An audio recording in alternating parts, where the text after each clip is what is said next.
ನಮ್ ಡ್ಯಾಡಿ ಪ್ರಾಣ ಕೊಡ್ತಾರೆ ಹೊರತು ಪ್ರಾಣ ತೆಗಿಯೋರಲ್ಲ. ಏನ್ ಎಲ್ರು ನೋಡ್ತಾ ಇದ್ದೀರಾ?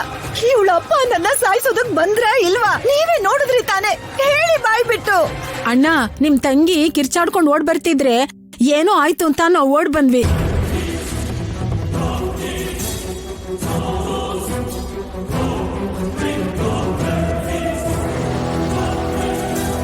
ಕಿಶೋರ್ ಅವರು ಪದ್ಮ ಅಂತ ಕಿರಿಸ್ತಾ ಅವ್ರ ಹಿಂದೆನೆ ಹೋಗೋದನ್ನ ನೋಡ್ದ್ವಯ್ಯ. ಅಯ್ಯೋ ಸುಳ್ಳು. ಅತ್ತೆನ ನಿಂತ್ಕೋ ಅಂತ ಹೇಳೋದಕ್ಕೆ ಹಾಗೆ ಕೂಗಿರ್ತಾರೆ. ನೀನ್ ನೋಡಿದ್ಯಾನೆ? ಪದ್ಮ, ಯಾಕೆ ಕಿರಿಚ್ಕೊಳ್ತಾ ಇದೀಯಾ? ಮತ್ತಿನ್ನೇನ್ ಅತ್ಗೆ? ಊರ್ ಮಧ್ಯದಲ್ಲಿ ಮಾನ ಮರ್ಯಾದೆ ಕಳ್ಕೊಂಡವಳು ಇವಳು ನನಗೆ ಹೇಳ್ತಾಳ? ಬಾಯ್ ಮುಚ್ಚು. ಇನ್ನೊಂದ್ಸಲ ನನ್ ಮಗಳ ಬಗ್ಗೆ ಆತರ ಮಾತಾಡಿದ್ರೆ ನಿಜವಾಗ್ಲೂ ಬೆಂಕಿ ಹಚ್ಬಿಡ್ತೀನಿ. ನಿಲ್ಸಿ. ಏನಿ ರಾಧ ಅಂತ ಏನಿ ಗಲಾಟೆ? ಬೇಡ ಅಣ್ಣ, ನನ್ನ ಪ್ರಾಣ ತೆಗಿಬೇಕು ಅನ್ಕೊಂಡು ಈ ವ್ಯಕ್ತಿ ಜೊತೆ ಸಂಬಂಧನೇ ಬೇಡ. ಕುಟುಂಬಕ್ಕೆ ಕಳಂಕ ತಂದ ಇವಳು ಬೇಕಾಗಿಲ್ಲ. ಸಾಕ್ ನಿಲ್ಸು. ಒಳ್ಳೆತನನ ಅರ್ಥ ಮಾಡ್ಕೊಳಕ್ಕಾಗದೇ ಇರೋ ನಿನ್ನಂತ ಹೆಂಗಸ್ಗೆ ಸೊಸೆ ಆಗಿರೋಂತ ಕರ್ಮ ನನ್ ಮಗಳಿಗೆ ಬೇಕಾಗಿಲ್ಲ.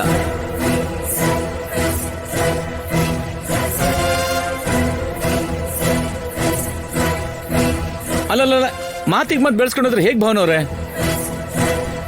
ಎಲ್ಲ ಈಗ ಇಲ್ಲೇ ತೀರ್ಮಾನ ಆಗ್ಬೇಕು. ಹಾ ಮಾಡ್ಬಿಡಿ.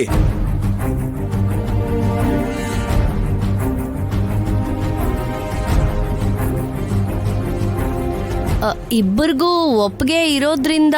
ಅಯ್ಯೋ, ಸ್ವಲ್ಪ ನಿಲ್ಸಿ. ಅವಾಗ್ಲಿಂದ ನೋಡ್ತಾನೆ ಇದ್ದೀನಿ, ಜಗಳ ತಂದಿಡ್ತಾನೆ ಇದ್ದೀರಾ. ರಾಜು, ಯಾರದ್ ನಿಜ ಯಾರದ್ ನಾಟಕ ಅಂತ ತಿಳ್ಕೊಳ್ಳೋದಿಕ್ಕೆ, ಊರಲ್ಲಿ ನಮ್ ಕುಟುಂಬದ ಮಾನ ಮರ್ಯಾದೆ ಹೋಗದೆ ಇರೋದಿಕ್ಕೆ ನೀನೇ ಒಂದ್ ನಿರ್ಧಾರ ಮಾಡ್ಬಿಡು. ಅಂದ್ರೆ ಆ ದಿನ ನನ್ನ ಬೇರೆ ಮಾಡ್ತೀರಾ ಅಜ್ಜಿ? ನಿಮ್ಮನ್ನ ಒಂದ್ ಮಾಡೋಣ ಅಂದ್ರೆ ಬಿಡ್ತಾ ಇಲ್ವಲ್ಲ. ಯಾರಿಗೇನ್ ಹೇಳ್ಬೇಕೋ ಗೊತ್ತಾಗ್ತಿಲ್ಲ. ಕಿಶೋರ್ ಭಾವನವರು ನನ್ನ ಸೊಸೆನ್ ಹೆತ್ತಿರೋ ತಂದೆ, ನನ್ನ ಹೆಂಡತಿಯನ್ನು ನನ್ನ ಮಗನ್ ಹೆತ್ತಿರೋ ತಾಯಿ.